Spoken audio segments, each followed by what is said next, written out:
Hey, so if your projects in Trello feel messy or hard to track, yeah, you're not alone. The good news is, with the right setup, Trello can become a super powerful system. In this guide, I'll show you how to organize your projects like a pro, step by step.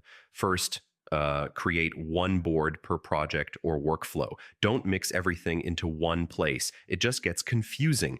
Next, organize lists based on workflow stages, like backlog, to do, in progress, review, and done. Now, break your project into smaller tasks using cards. Each card should represent one clear action, not something too big or vague. Open each card and add details, like descriptions, checklists, due dates, and attachments. This keeps everything organized in one place. Use labels to organize tasks by priority, category, or team.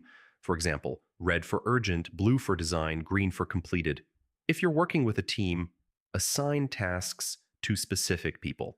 That way, yeah, everyone knows what they're responsible for. To work like a pro, use automation, set rules to move cards, assign members, or send reminders automatically. And finally, review your board regularly. Archive completed tasks and keep your workspace clean and focused. So yeah, that's how to organize projects in Trello like a pro. Once you set this system up, managing projects becomes way easier and way more efficient. If this helped, subscribe for more simple productivity tutorials. Hey, so if you're